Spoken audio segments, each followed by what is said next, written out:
And like I said, we're supposed to live in a civilized, free society. We don't. When they can walk in, take you as a child, turn you into a killer, and then use you, abuse you, and when you're done, throw you away. It shouldn't happen.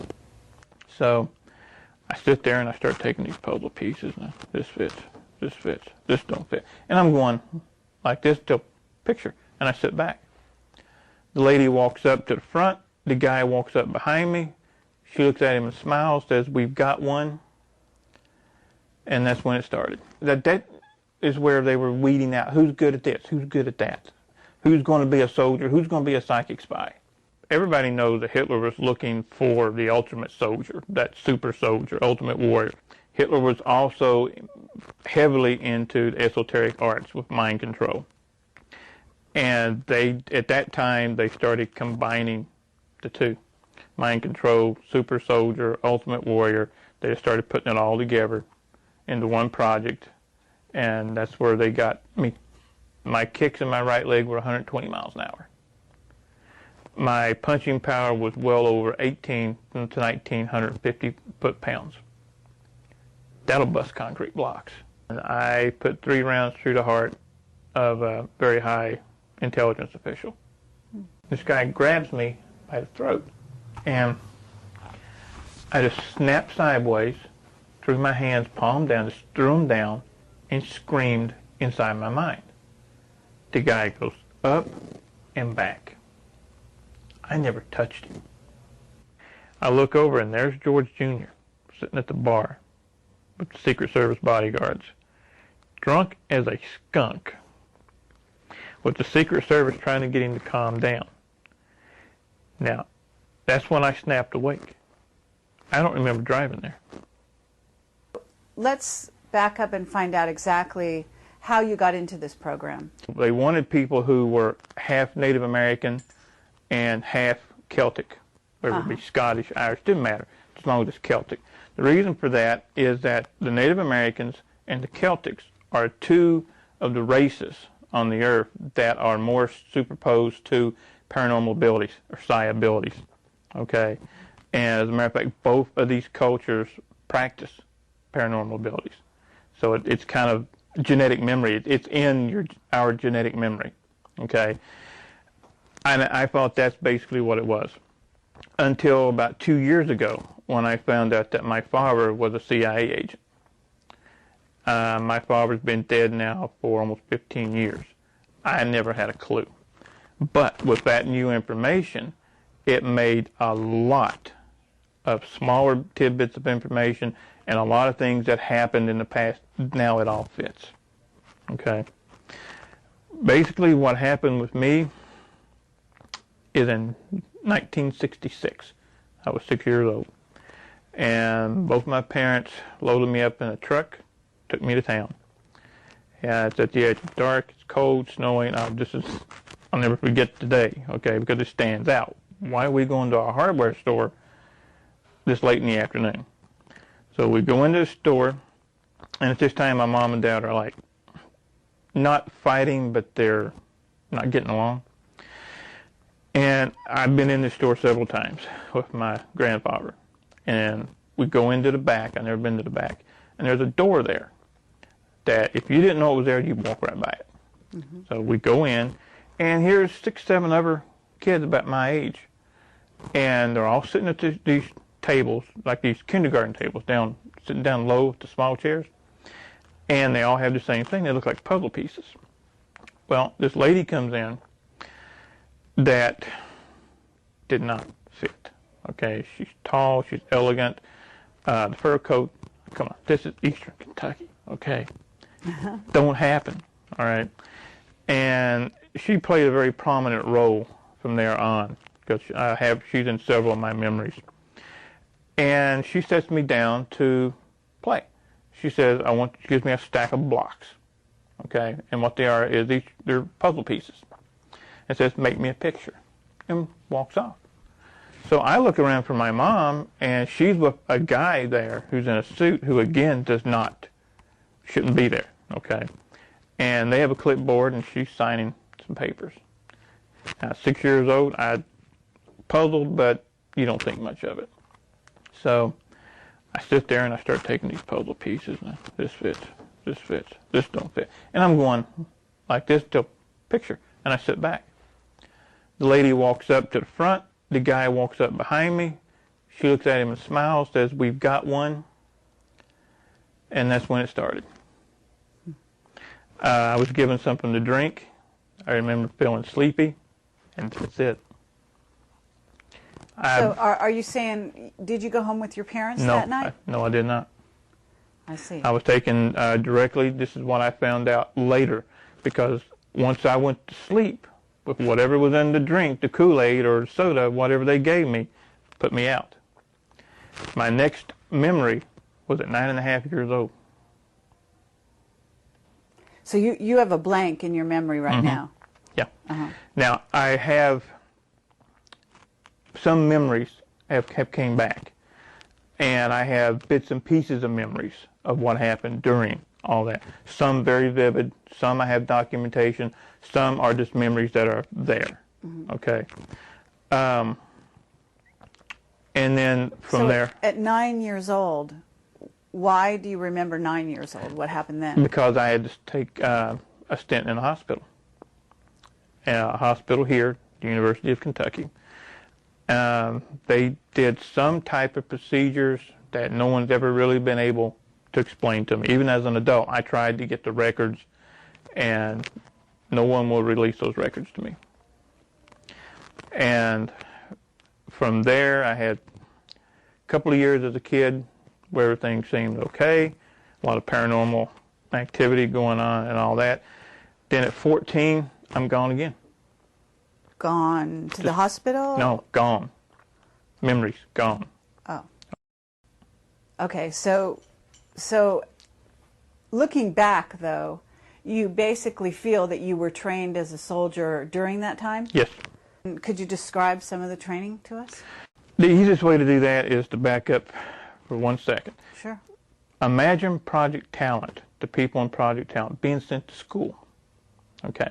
When we're in elementary school, we're all taught the same thing. Okay. That's where the martial arts training was started. I have vivid memories of 15, 20 of us in a group with adults, and they trained us as adults. There was no kid gloves, okay? 6, 7 years old, 8 years old, you got your butt kicked off. I mean, they beat us tremendously, but we learned, okay? Once and the paranormal training started as well. Everybody, that is where they were weeding out who's good at this, who's good at that, who's going to be a soldier, who's going to be a psychic spy. You have at this time certain like a black belt in karate or... Even after I continued on, I took classes on my own, started a couple of studios. I hold a 5th degree black now, legitimately a 5th degree black. In the real world, right. so to speak. Right. Now, you also said something in an interview that I read that said something about having remembered when you started teaching karate. This is how you triggered some earlier memories of all this. Right. There was one incident in particular. I had a friend of mine who was an ex-Green Beret, and he wasn't a regular. He would come in and work out with me when he was home on leave or those kind of things. And we're sparring one night, and he's a big, rough, broad-boned guy, okay? He's going to go in a bar and wipe half of it out and everybody can sweat. So we're sparring, and I did a technique that when he came up off the floor, he's angry, bumfuzzled. Where did you learn that? And then it hit me. I don't have a clue. Where did I learn that? And he said, that came straight off the farm. I'm only 19 years old. I said, farm? What are you talking about? Cattle farm? Pig farm? I didn't have a clue. And he said, the CIA training facility, the farm. And little things started clicking. Okay? And when I really started to get memories back was about 8, 9 years ago when I had an automobile accident. And it ruptured 3 discs in my neck. And when they finally gave me the MRI, the electromagnetic resonance didn't mesh with the cranial implant. That you had gotten... Somewhere, somehow, I have a cranial implant. And I say this because I have it on film. And when they put me in the MRI machine, when they turned it on, when it started to spin, okay? Right. Imagine tremendous pain. Also imagine you're in there and you see 1,000 TV screens and they come at you at once. On each one of those TV screens is a picture.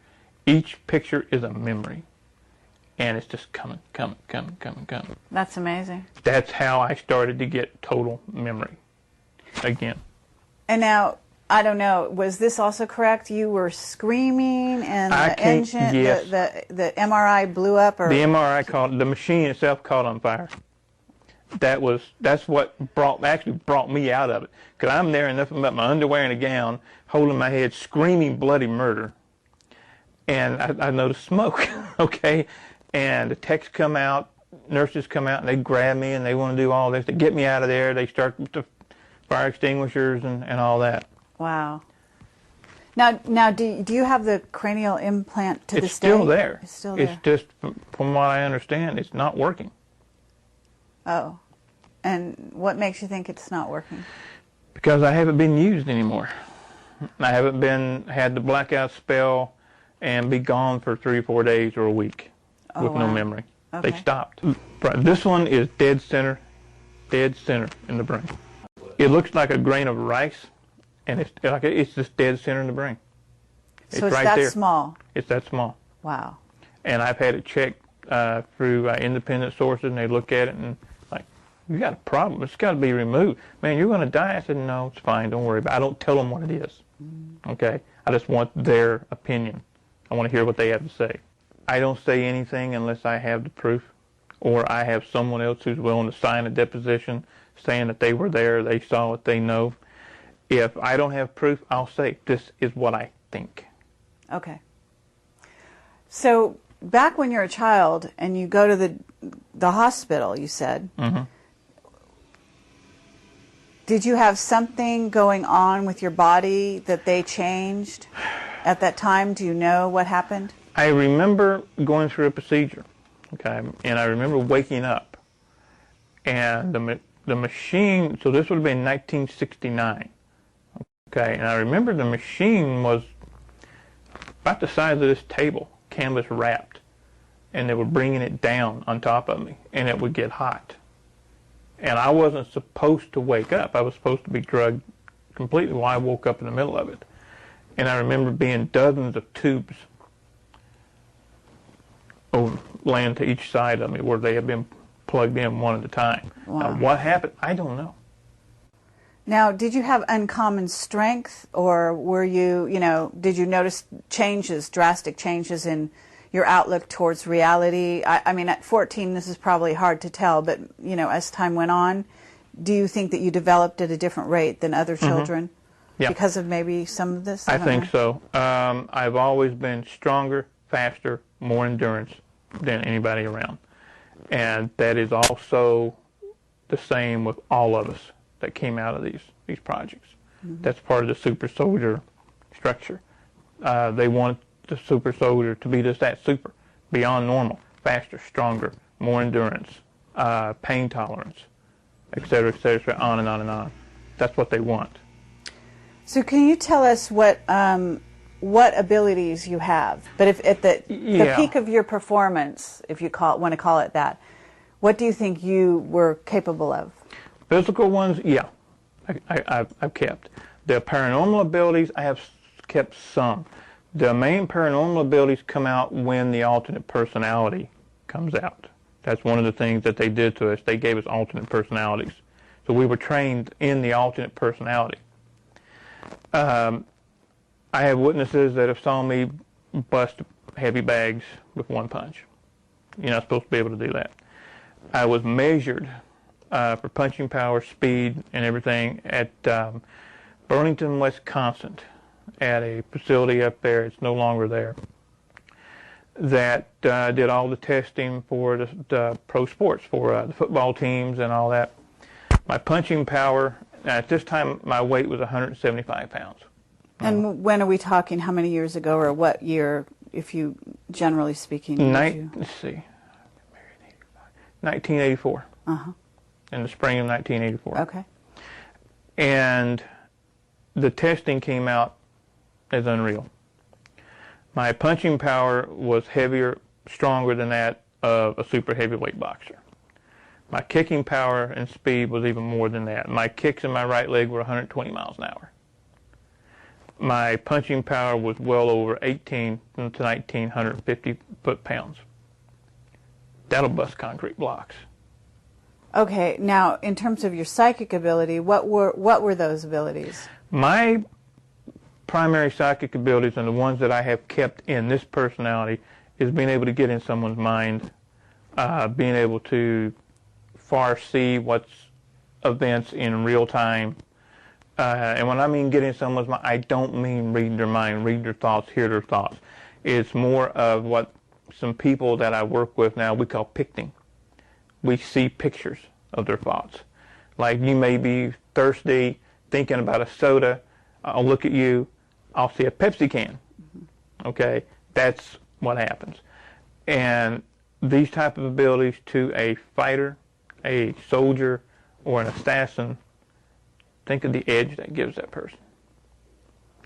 So, do you have absolute recall of times when you're in the other personality now? I have witnesses to that, yeah. See, what happened is I'm not supposed to remember anything right now, okay? I imagine. The people who start to remember are usually late 50s, early 60s, okay? Much too old to really do anything. But I'm not saying 60s old, but in this society, by the time you're 60, 62, anywhere in there, people write you off. So how old are you now? Because I can't tell. I'm 46. Uh-huh.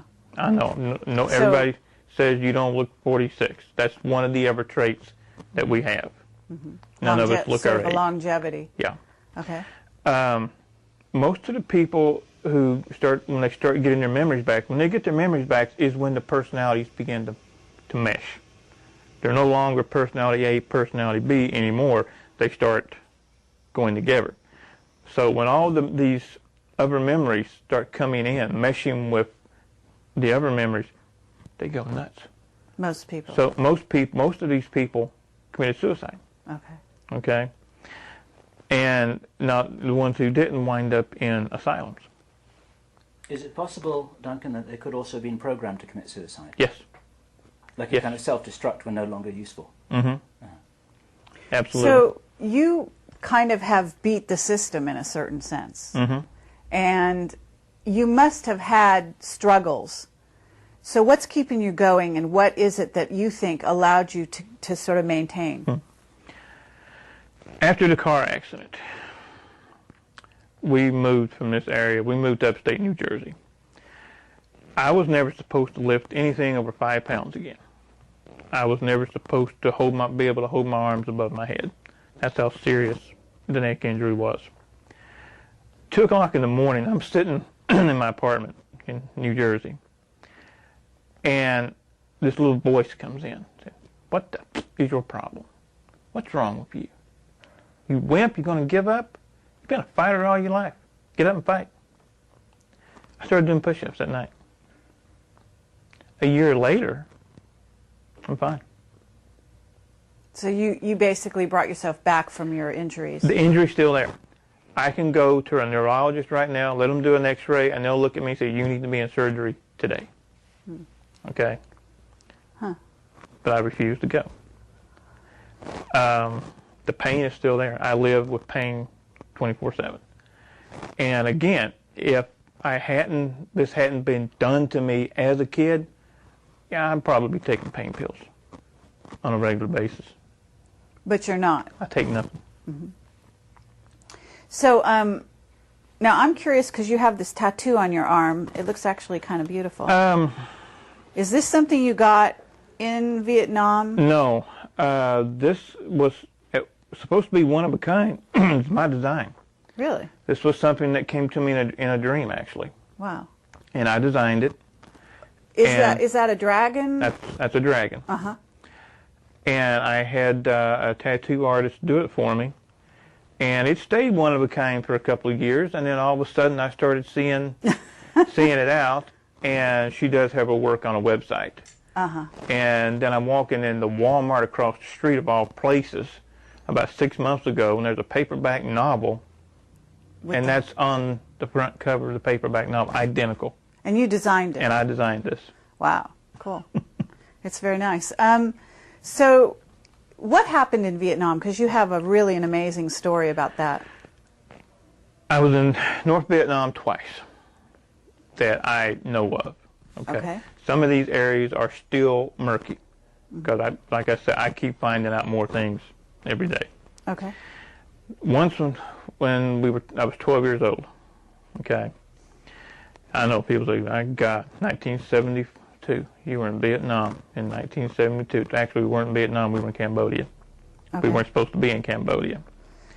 A Navy SEAL team and a Marine Corps recon team were pinned down by the Cambodian Khmer Rouge.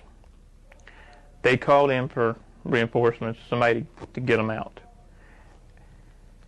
And I'm telling you exactly what a Marine Corps recon captain and a Navy SEAL captain told me.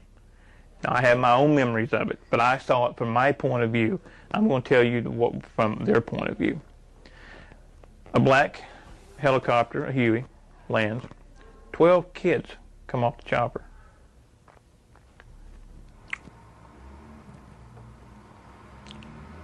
Yeah, there still are a couple of things. Take your time. We got all the time in the world, Now, and I can understand. Long story short,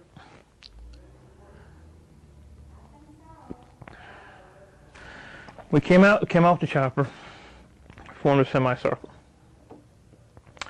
and we all held hands.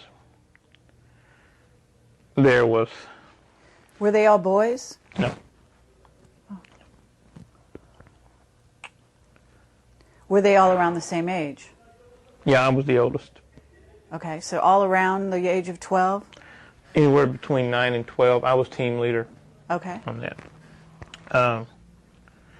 We held hands, raised our arms, and killed them all.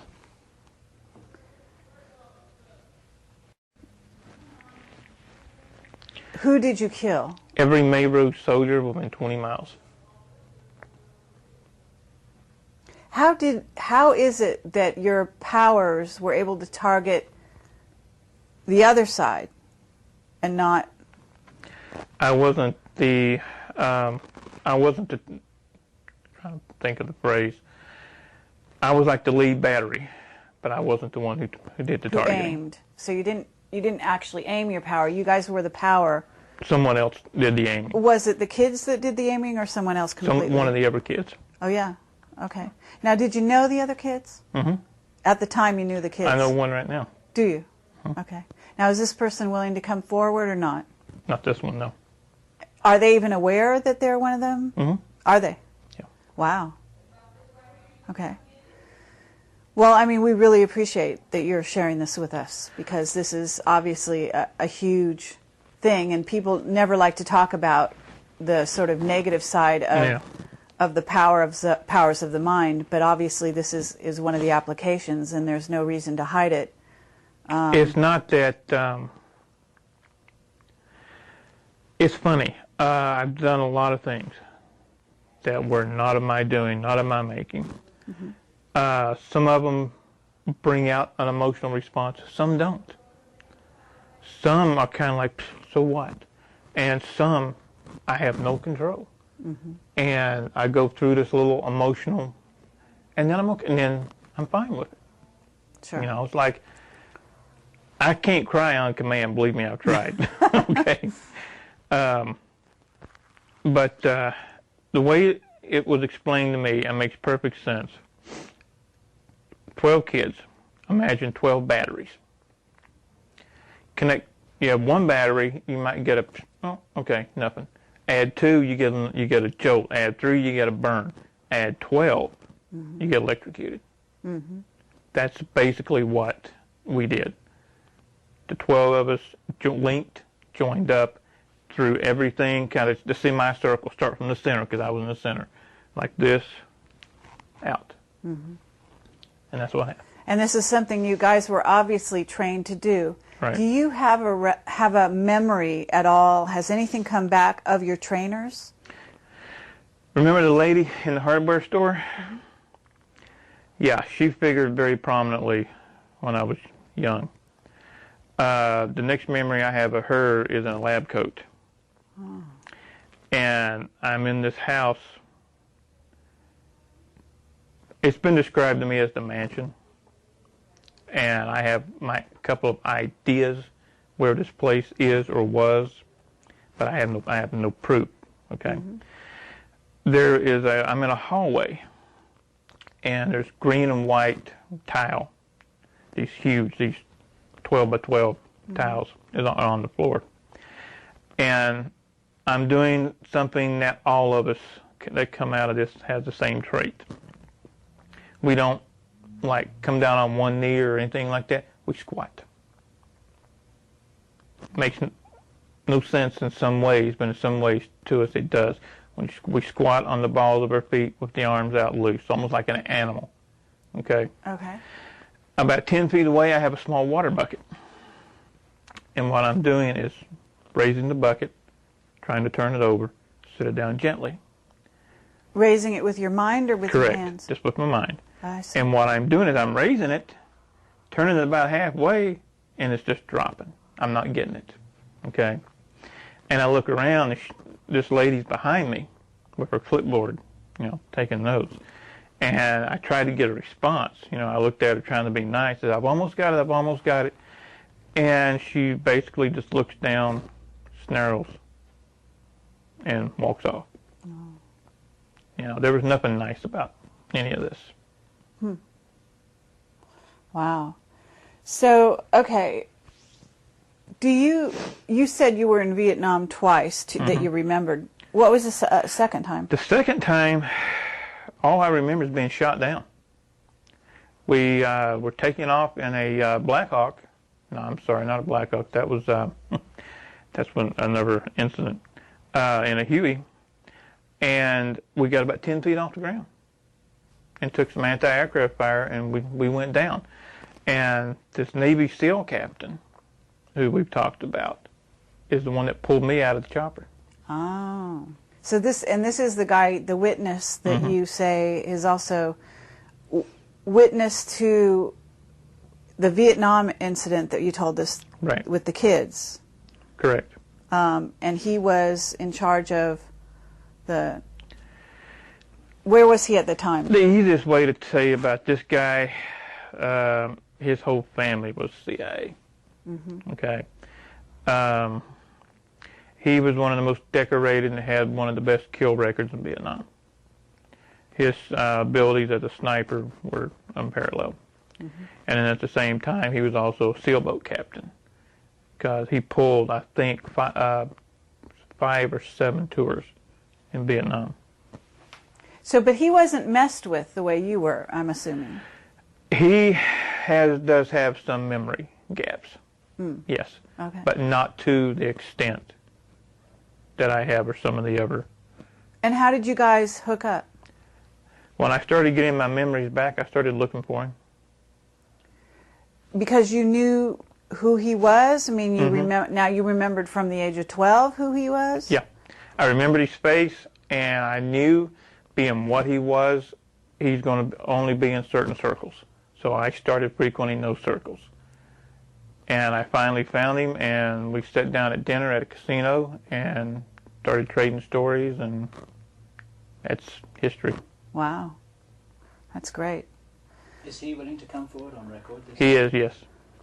Would you introduce us? Yes. Thank you. Absolutely. Okay, so can you tell us a little bit more? I mean, I'm going to imagine you were a remote viewer. Am I right? Not one of the best, but yeah. Okay. So you were physically trained, you were mentally very astute. What was your title? Were you, in other words, you said some were psychic spies, some were warriors? Correct. My problem, and I've been told this by some very strong size, is my problem is that I fight the psychic abilities. I don't just let them flow. I fight them for whatever reason. I block them myself. Mm-hmm. I went, as I graduated through Project Talent, I said it was a school, moving on. At what age was this, would you say? This would have been mid to late teens. Okay. I was turned into a soldier with psi abilities. Mm-hmm. Like I said, I wasn't one of those that was put into the pitch black room and could tell you what a politician 4,000 miles away was having for breakfast. Okay, I wasn't one of those. Okay. I know some people who were. Sure. But I wasn't. Now, did you know Joseph McMonigal in that? That name does ring group? A bell. Uh-huh. I've been asked that before. I just can't say for sure. Okay. So where were you based, do you think? I mean, you weren't based in Kentucky. No. I have memories of being in several different training facilities. I do know I spent 3 years on St. Thomas, on the island of St. Thomas in the Virgin Islands. Hmm. And that was verified to me about 3 years ago. Okay. I'm going around seeing people, and they're looking at me and saying, I haven't seen you since you were a kid. I guess what I'm trying to get at is, once you were trained, you were sort of ready to go. So where did they use you? Do you have any idea? Were you in war? After Nam, I do have some vivid memories of a couple of assassinations that were carried out. I have memories of being on military bases. And I had it verified that I was at Norfolk Station, Norfolk, Virginia, by a radar man who was stationed there when I was with a team. And he contacted me because he saw my picture. Hmm. And so he told me, what happened during this time is that he told me things as fact that happened that I thought were just dreams/memories. And he's telling me this without me telling him anything. Were you an assassin? Yeah. Okay. Yeah, I was. And I don't know, how did you assassinate people, and what kind of people would you be assassinating? Do you have any idea? I mean, were they people in wartime? Were they Americans? Some, yeah. Uh-huh. One that I remember, and I think I remember it so vividly, is because it was the last one. The last time I ever did anything for the government was in D.C. And I put 3 rounds through the heart of a very high intelligence official. Now, do you have conscious memory of this? Of this one, I do, yes. Okay. I never knew the name. I was given a photo, a target, habits, do the job. That's it. And do you remember any operations taking place in other countries? France. In France? Mm-hmm. That's interesting. What the vivid memory is that I have, and I also was shown a photograph of me sitting at a little cafe from the Eiffel Tower. Okay? Mm-hmm. I have no knowledge at that time of being in France. But the guy showed me the pictures of 8x10 black and white, and there I am, drinking something out of a cup of steam, and there's the Eiffel Tower in the background. Wow. And I remember doing a job, but I don't remember what it was about. A decoy was sent in, and what the lady was to do was to get the guy to come out of the bar, hopefully not exactly in his right mind, inebriated if possible. And my job was to snatch, grab, get the information, and then terminate. And I remember doing the snatch and the grab, and then the memory fades from there. Uh-huh. So you must see movies, right? No, I don't. Oh, you don't go to I movies? can't. Okay, because I was wondering if maybe, you know, there's a lot of violence in movies, a lot of scenes of that kind of thing, and I was wondering if those might trigger some of your memories. They do. Violence per se does nothing. I love wrestling. Okay. As a matter of fact, I used to incorporate professional wrestling techniques into my teaching when I was an instructor. It's not the violence per se. The last movie I tried to watch of that nature was The Bourne Identity. I couldn't get halfway through it. I do a total change. Okay, you see your personality does a change? My personality changes. God help whoever I'm watching the movie with. And I'll just get up and walk away. Sci-fi movies don't bother me. But anything concerning government black operations, CIA, NSA, covert killings, I can't do it. Do you have any remembrance of other planets? I know this sounds a little out there, but I have heard of actually some not. soldiers. Actually not. There is one thing that a couple of us share, and that is a deep fear and dread of the planet Mars. Bring up the planet Mars to us, and it's just like watching one of those movies. I was just about to do that. So, yeah, Mars specifically. There is something about Mars that changes our entire attitude at that time. I know one person who point blank says they better leave Mars alone. Leave it alone. Meaning leave it alone, don't talk about it, or meaning don't go there? Don't go. That they're waking something up. On Mars. Mm-hmm. Now you're still a psychic when Sure. you say. Okay. So you must have some thoughts or associations with Mars. Are you willing to talk about that? I mean, because I know that you said that you develop headaches sometimes after these talks. Mm-hmm. You know, where you reveal and kind of go back in your own mind as to your history. I'm having a good one right now. Headaches are part of the conditioning. Sure. Okay, it's a headache, but it's a fake headache. It's a programmed headache. I'd like to know if you see special machinery. Yes, Okay. it's underground. Uh-huh. And have you seen any certain kind of beings there? Yes, they're in stasis. It's like a kind of artificially induced hibernation. Thank you. And is that, it's not humans that are in that state? No. It's the beings. And they're very tall. They have long features. Do they look like the Egyptian Quite believers? a bit. Okay. Quite a bit. Talk a lot about anger in the recent interview that I saw that you've got, I guess, on your site. Yeah. And can you tell us a little about that? Can you describe the anger, how you deal with it? There was, at one time, it was pure rage. When these memories came back, and when I sat down and I started putting together all the things that, starting at 6 years old, all the things that was done to me, things that I was forced to do, etc. It was pure rage. You know, my first impulse was to go to D.C. and just go nuts, okay? Well, as the old saying goes, I'm crazy but not stupid, okay?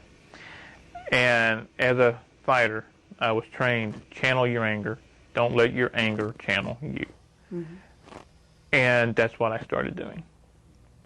So I took, instead of just being so mad I can't do anything, I turned that anger to being so mad I want to do something. And I've stayed that way. So is that why you started writing books?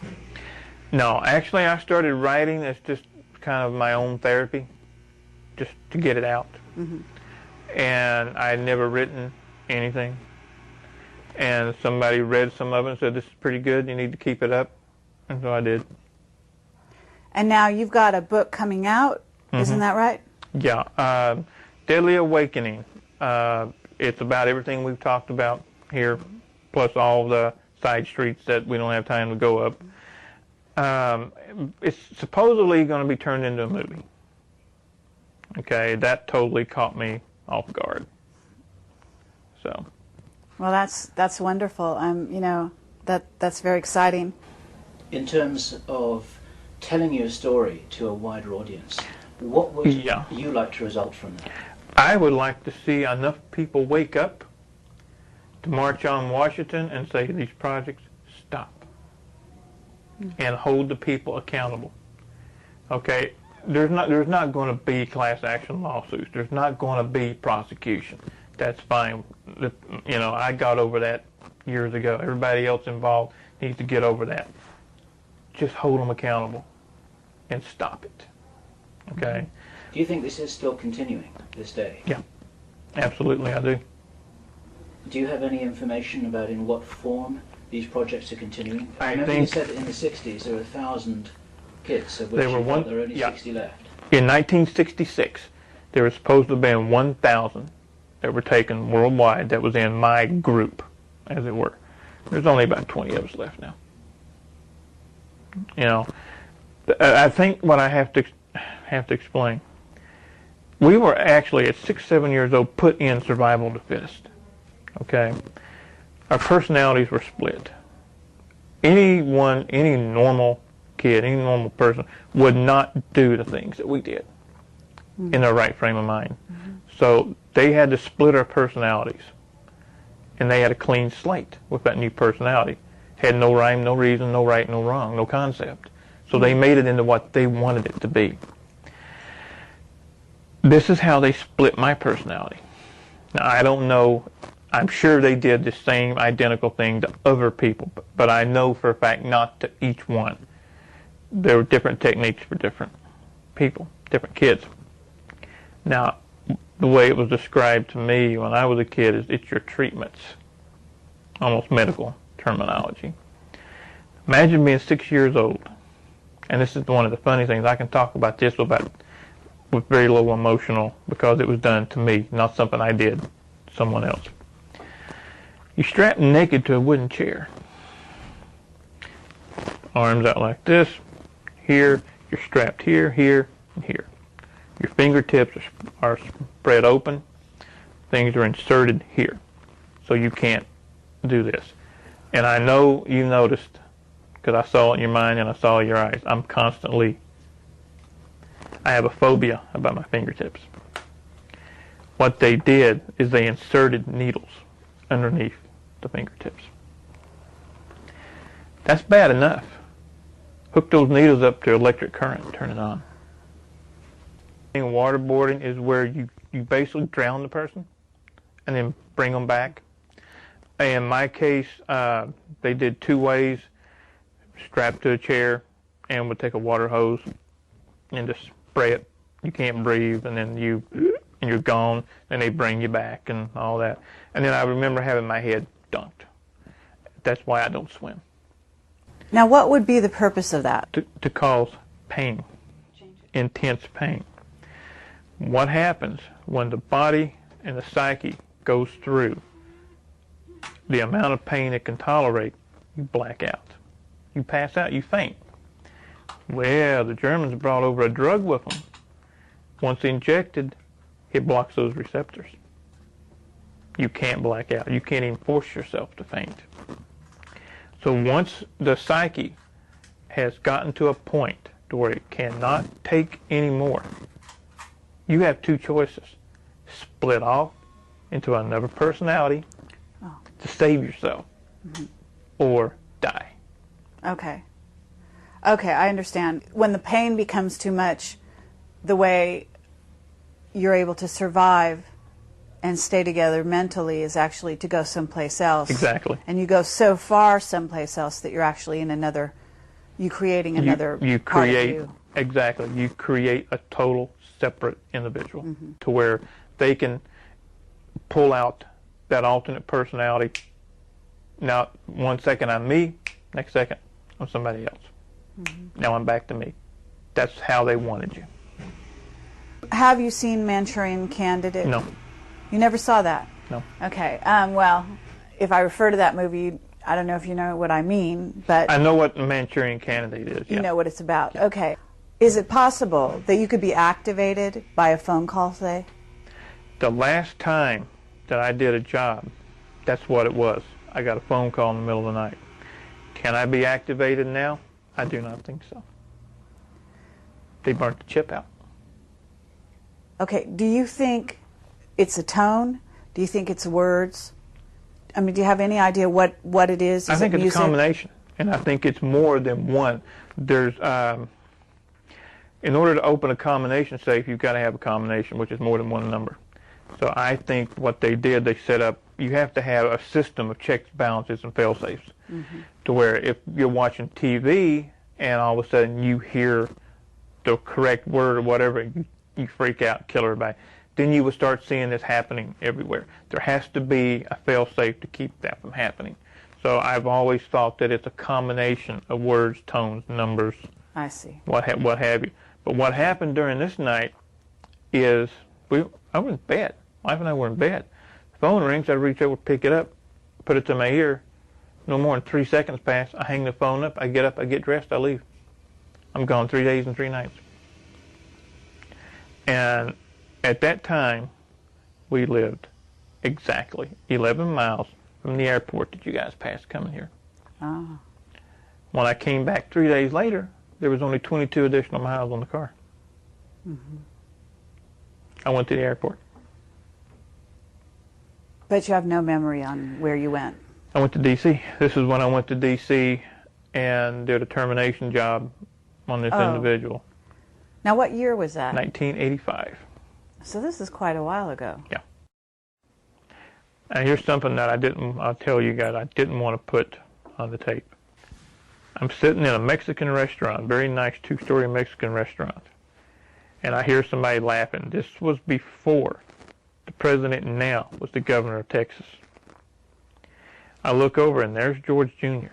sitting at the bar with the Secret Service bodyguards, drunk as a skunk, with the Secret Service trying to get him to calm down. Now, that's when I snapped awake. I don't remember driving there. And I'm looking around, and where the hell am I at? But there he is. I had one impulse. Kill him. Terminate him. And I had a gun in my pocket. And for whatever reason, I fought the impulse down, and I didn't kill him. In other words, you remember who he is now, but you didn't know who he was at when that you were time, there? I didn't have a clue He who was just some guy who was getting drunk with Secret Service around him. Exactly. I did not have a clue who he was. Now I'm sitting there watching the news sometime later when the governor of Texas has announced his bid to run for the presidency, and I look at him, I'm like, holy. Oh, this was before he became president? Yes. I got it. Years before. So in that context, maybe it makes even more sense. And it's even scarier. What about underground bases? Do you think you've ever been in an underground base? I know where one is, right here in the state. When I was in my mostly late teens, that I remember, the farmhouse that we lived on was situated in a valley. And there were old logging roads that went all the way around the valley. I had a good 5-mile run up and down the mountains on a good graded road. There was also some worked out strip mines over to the southeast of there. Well, one day I'm running out through there, and I decide to drop down the hill and go over and look around.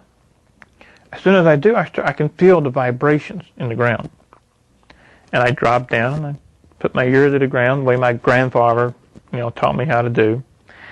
And I get up, and this little voice says, "Get the hell out of here." As I'm running back up the hill, a chopper lands. Wow. I didn't go back anymore. But a couple of days later, 2 things happened at once. My father had a friend. His name was Paul Preston. Paul Preston was somebody, and still is somebody, that I would terminate with extreme prejudice. I don't care to say that. When I was 14, we were getting ready to work the field. We had a cash farm, and I was working on a tractor. We lived about a mile up a dirt road, off the main road, and I can sense a vehicle coming before it's halfway up. I stop and I look out, okay, and I see this grayish silver van coming up into the driveway. It's brand new. Has a UHF antenna on top. I've never seen anything like this. Again, this is Kentucky in the mid-'70s. Nobody had that kind of money. This was before the coal boom, before the energy crisis, before people made $20 an hour. You know, people were lucky to make minimum wage, okay? And this guy gets out of this van, and I noticed it has Texas tags. I had heard my dad talk about this guy. They were childhood friends. And then this was confirmed to me later on that they were in the CIA together, that Paul Preston was actually station chief in more than one area. But he gets out of the van, calls me by name. I never met the guy before to my knowledge. And in that instant, I had two thoughts. One was run, because this guy's bad news, this guy's dangerous, run. The other was take him out, kill him before he kills you. Okay, I'm only 14 years old. Wow. Yeah, my hair was longer then than it is now. And my dad comes down from the house. And they do the handshake, slap on the back, huggy, all this kind of stuff. Well, Mr. Preston looks at my dad, gets real serious, says, we got to go talk. No, my dad changes. His demeanor changes. So they go away for about 20 minutes. And all this time, you know, I got the tool chest. I'm getting the tractor going, you know, spring plow, you know, all that kind of stuff. 20, 30 minutes later, Paul Preston comes back down from the house. He ain't talking to me then. He's in a real bad mood. Gets in the van, leaves. I barely saw my dad the rest of that day, because this is early morning because it's still cool. You know, didn't want to be around him the rest of the day. Okay, he was one ticked off Irishman. Well, that night, okay, my mom had a habit of sitting on the front porch at night. And I slept upstairs. She came in that night about 10, 11 o'clock, screaming for my dad that there's something over top of the house. And by the time he went out, it was gone. And I could hear the whole conversation. She said it was bigger than the house, was round, had lights all the way around it. I didn't know anything about UFOs. I knew nothing about that. I knew farming. I knew martial arts. You know, I knew how to fight. I knew how to hunt, how to track, etc., etc. I knew nothing about anything like that. So the next night, this happens again. The third day, something happens to me. Okay.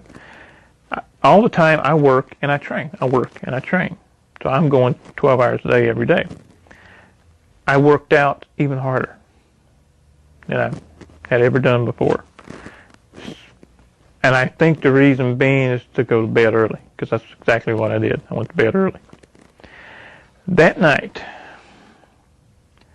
I go to bed. I'm laying there. Don't know how long. But I feel like I'm on fire when I snapped awake. I can't move. All I can do is open my eyes. The whole upstairs is full of light. And I can see a bipedal figure standing by the bed. I can see a head, I can see the arms, I can see the legs. That's it. And I know it's talking to me. It's telling me something. And the next thing I know, my dad is shaking my shoulder because my brothers saw the light and they thought the upstairs was on fire. That's all I remember. I don't remember anything again until I'm almost 18. Meaning no memories between the age of 14 and the age of 18. Right. I didn't get my driver's license until I was almost 18. I should have had them at 16. I didn't get them until I was almost 18 because I wasn't around to get them.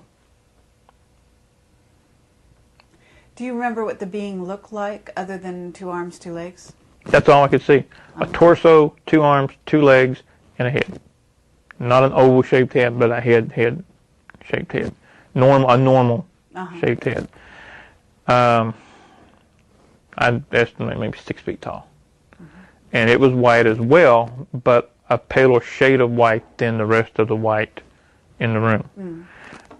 I think all of these go together.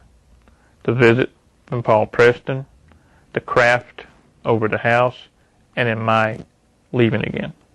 All go together. And your father's anger, perhaps? Yeah. Okay. I think he may have thought, for whatever reason, that I was clear of it. And then Paul Preston comes back and says, no.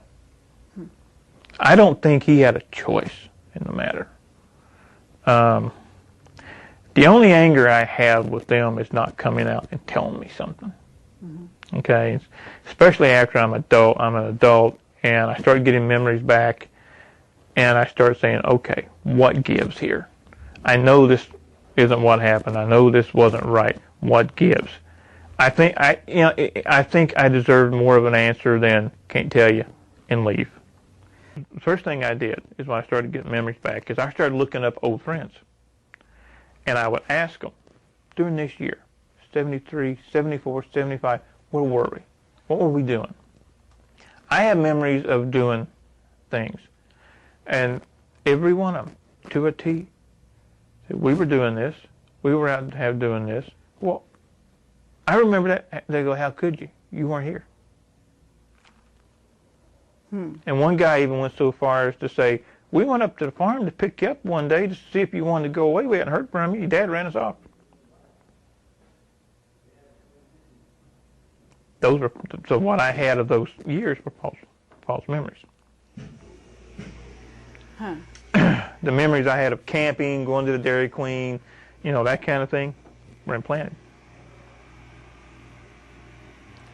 So you also said in your writing that you have one of your arms is wired or something. The right one. Call it. Yeah. The implant is right here. I know it's right there for 2 specific reasons. One, I had a guy put a meter over it, and they found it that way. And 2, it itches.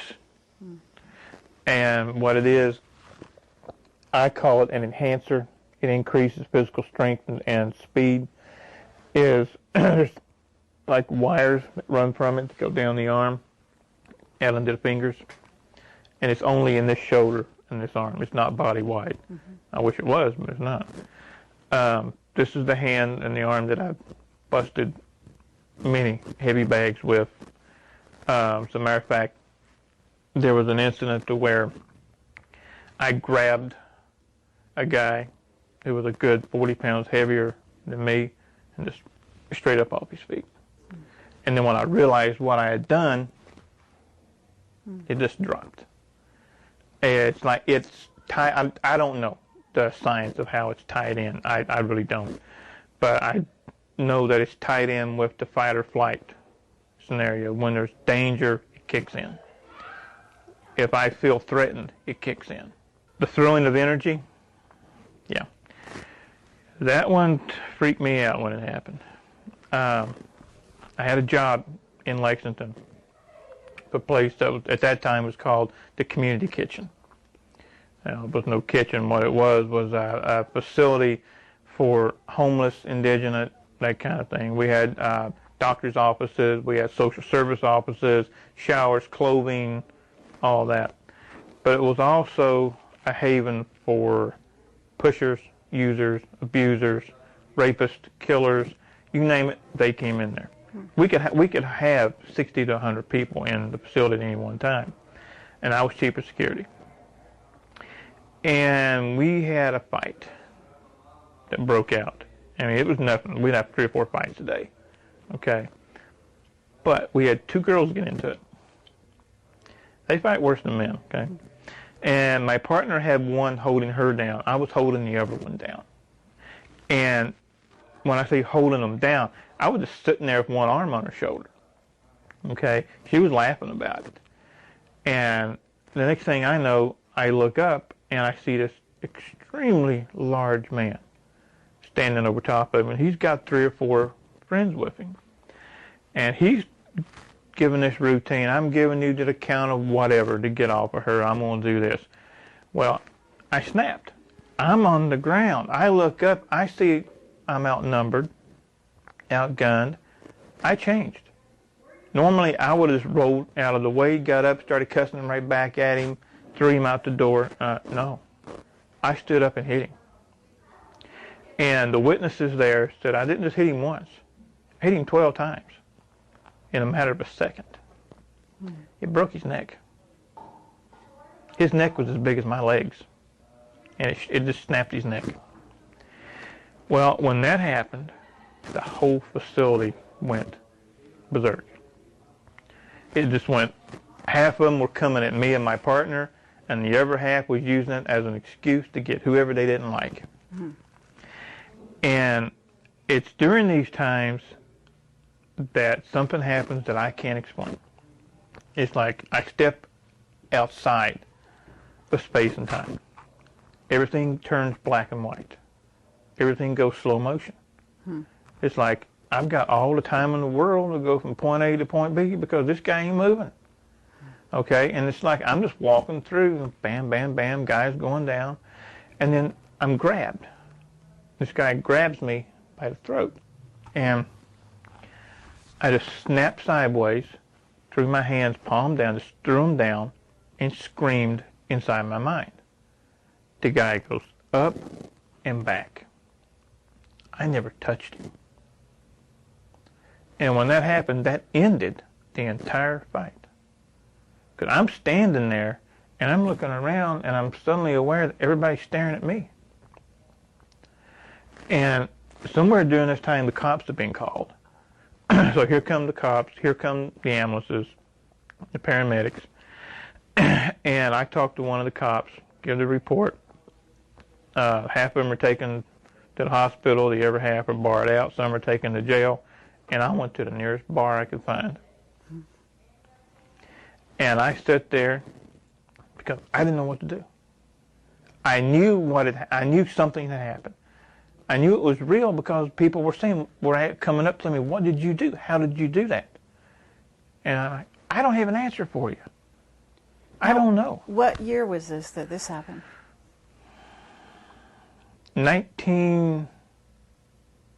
either 89 or 90.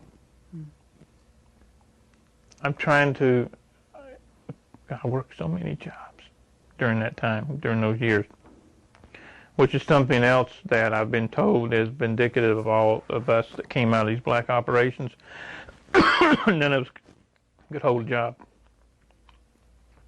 It was like, and I know from personal experience, we'd be the greatest thing since sliced bread for a couple of months, and then all of a sudden the boss or supervisor comes out, finds something wrong, and we're fired.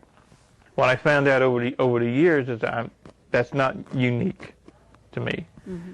Is they want to keep you one step below poverty level, keeps your mind occupied on other things. Right, survival, right. Daily survival, so that you can't go further into your own memories type thing. And there's also another reason for that, and I've been told this by more than one person. Who listens to somebody who's broke? Sure. But everybody listens to someone who's wealthy. Yeah. And I think those two go together to make that.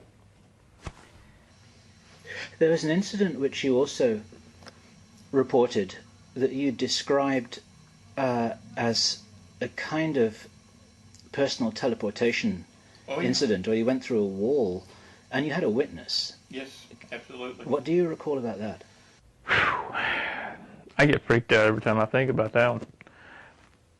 It was at a house in Oklahoma, and I was helping a friend of mine move. And I was in the one bedroom, and she was in the kitchen. For me to get from the bed to the front door would have entailed going down, cutting across, down, cutting across, very winding way. Well, as I said, she was in the kitchen, straight line, kitchen, living room, front door. No door in between, no wall in between. Well, she was reading and doing her own thing in the kitchen, and I'm sound asleep. And her youngest son gets up screaming and goes to the front door trying to get out. This is 2, 3 o'clock in the morning. She jumps up, starts to run to get him. I hear the scream, and I remember raising up on one shoulder, in the mind, seeing the kid, reaching toward the door, and I'm at the door. She said that I came through the wall in front of her, and all she could do was to stop and say, "Whoa." And I think, whatever I did, if I had froze inside that wall, that would have been fun. My grandfather, my mom's mom, was a full-blood Cherokee, and he gave me the name of Greyfeather. Greyfeather? Yeah. And I asked him once, I said, Pops, what does Greyfeather mean? And he said, "You're a tween man." And he had an accent, and I said, "A what?" He said, "You walk between worlds." And this is before I knew anything about anything. I saw 9/11 2 weeks before it happened. I put it up on some bulletin boards on the net, was laughed at. I lived in Delaware at that time, right on the eastern shore, walking distance to the beach. I had a trip planned to Boston. A couple of days before the trip, because we were going to drive it, I get a phone call. And it's the metallic, digitized voice. It says, "Postpone your trip." 2-day window, plus or minus 1 day, wherever, here, or here. It's going to be something big happening in New York. You don't be caught in it. Now, have you had other premonitions that haven't come true yet? Yeah. I've seen this country almost split in half. I mean, physically split in half. Again, I lived in Delaware, and I just laid down, and it's one of those times where 1 minute I'm here, next minute I'm here, okay? And I'm looking down on the United States. This is before I knew about the super volcano and all this and that, but I saw that area all going up into Canada, coming all the way down into Mexico. The whole western part of the country split off from the rest of the United States. And what I'm seeing is like a river of fire coming all the way down. Wow. And did you have a timeline for that? Soon. Very soon. So are you making any plans for yourself and your family because of what you're dreaming or seeing? Yeah? Yeah. Are you finding a safe place? There's really not going to be a safe place. The best preparedness that I know of is to be able to be mobile. There is no one safe place. Okay. I started to go public when I lived in Delaware, after an attempt was made on my life. So when was that, approximately? About 2002. I was out for a jog. I mean, I'd had other things happen before, but I didn't, at that time, never made the connection. Okay? Now I make the connection. I was out for a jog, and it's in the wintertime, and I hear a motorcycle. Motorcycle. You ever been on the East Coast in the wintertime when the wind blows? It's frigid. I have, actually. And I'm out jogging, and I hear a motorcycle, and the ears go up, the hairs start standing up, one of those. So I go from a hard run just to a light jog, and I see the motorcycle. Solid black. No insignia, just solid black. 2 riders dressed in black. Black OPEC face mask. I'm going this way, they're coming this way. This thing is going so slow, I'm trying to understand how in the world it's staying up. And as it comes up to me, I'm running scenarios. Okay, I'm wearing ankle weights and wrist weights. Like, okay, I'm waiting to see a gun. So I'm thinking, this was coming off, this is going to throw, forward row, kick the back wheel, try to get an advantage. Just all this is playing out in my mind. The guy does open his coat, puts his hand in his coat. This is the rider. All I see are two fingers. Points them at me and goes like this. And goes back. And I'm thinking, okay, this is just a warning. Okay? And they slowly go on down the road, going toward Route 1 to go north. I didn't make it 10 steps. I had puke, bile, everything. I had to crawl home. I was sick for 3 days. I finally got to the doctor and said I had some kind of unknown viral infection. He did shoot me, just not with a gun.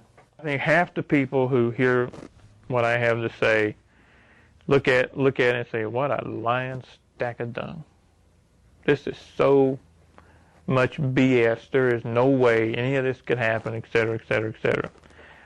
Well, I'll give a response that I gave a guy on a radio show one night. I wish that were true. I'd love to be able to take a pill every day and have a nice life. But I can't, because it did happen. And I don't have the whole story myself. And I may never get it. What happened to me, you know, and I know, I told about how they split the personality. That's just the tip of the iceberg, okay? I remember the beatings, to being thrown naked into a refrigerator room because I couldn't get something right. You know, this went on, and not just to me, but to all of us that were in this particular group. And this stuff shouldn't happen. You know, we consider ourselves a civilized, free society. There's nothing civilized about this. There's nothing free about this. There is strength in numbers. I would like to see, I mean, come on. You can have a 1 million-man march on Washington put together by somebody that the government laughed at. Why couldn't we do the same thing? This stuff has got to stop. You know, people, and like I said, we're supposed to live in a civilized, free society. We don't. When they can walk in, take you as a child, turn you into a killer, and then use you, abuse you, and when they're done, throw you away. It shouldn't happen. And you asked earlier, what is the one thing that I would like to see come of this and any subsequent movies, videos, whatever? I want to sit in a chair just like this in Washington, D.C., in front of the full Senate and demand answers. I'd do it in a heartbeat. I ain't shy.